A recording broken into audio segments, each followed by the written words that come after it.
அன்பு தம்பி நீ யாருக்காவது உதவி செய்திருக்கிறாங்க? என்ன என்கிட்ட கேட்குறாங்க, ஃபோன் பண்ணி கேட்குறாங்க. ஒரு சட்டமன்றத்தில் இருந்தாருங்க, எங்கள் ஊரில் பணியாற்றினாருங்க, ஆனால் எந்த தலித்துக்கும் எந்த உதவியுமே செய்யலைங்க. நீ செஞ்சுருந்தா எனக்கு ஒன்றே ஒன்று சொல்லு. சொல்லு தம்பி. ரைட்டா? நான் வந்து தம்பி அரசியல் படுத்துறேன். நான் வந்து 2, 3ல பேசுறது கூட கோவத்தில் பேசியிருப்பேன். அது ஒரு உரிமையில பேசினேன். ஆனால் இப்போ நான் உரிமையில பேசலை, அரசியலாக பேசுகிறேன். என்ன பண்ணுறேன்? அரசியலாக பேசுகிறேன். இதோடைய வினைகள் எதிர்வினைகள் முக்கியமாக இருக்கும். ஆகையால் அன்பு தம்பி அவர்களே, நான் வந்து உங்களை எச்சரிக்கலை, கோவப்படலை, அரசியல் படுத்துறேன். நடந்தது எப்படி வேணுமாலும் இருக்கலாம். நீ அவங்க சொன்னாங்க, இவங்க சொன்னாங்க, அது சொன்னாங்க, நீ போய் பேட்டி கொடுக்கலாம், அது கொடுக்கலாம், ஒன்றும் தப்பு இல்லை. நாங்கள் என்றைக்குமே நம்ம தலித்து மக்களும் இஸ்லாமியர்களும் ஒற்றுமையாக இருக்கணும். இன்னைக்கு ஒரு பெரிய ஒரு யூடியூப்லாம் வந்து அப்படி இப்படின்னு பெரிய ஃபேமஸ் ஆகிட்டேன். நம்ம அந்த கருத்துக்களை கொண்டு போகணும் மக்கள்கிட்ட.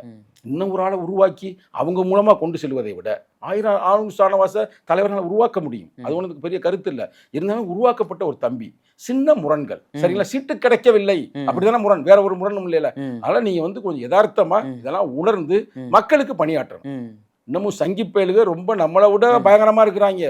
அது எங்க தலைவரே சொல்றாருல, ஒருவேளை திமுக அது அறுதி பெரிதுமாக வெற்றி பெற்றாலும் கூட திமுக கூட உடைப்பார்கள். எங்க தலைவர் தானே சொல்றாரு. எல்லா கட்சியும் உடைச்சிருக்கிறான்ல, இன்னைக்கு ஏடிஎம் கூட கையில் வச்சிருக்கிறாங்கல்ல. அப்ப சங்கி பயலுக தலித்துகளுக்கு எதிர்ப்பாக இருப்பாங்க. எந்த காலத்திலையும் இஸ்லாமியர்கள் எதிர்ப்பாக இருப்பாங்க, கிறிஸ்தவர்கள் எதிர்ப்பாக இருப்பாங்க. இவங்களெல்லாம் காப்பாற்றணும்ல. ஏன் நாங்க வர்றோம்? சும்மா மீன் நினச்சிக்கிறாங்க, சும்மா ஏதோ அப்படி இப்படின்னு நினைக்கிறேன். அப்படி எப்படியுமே இல்லை. நீ என்னமா சிந்திச்சுக்கிறீங்க, நான் உங்க பார்வையில் விட்டுறேன். ஏன்னா கூட்டத்தில் இருக்கு, தேர்தல் இருக்கு, நான் எதுவும் பேசக்கூடாது.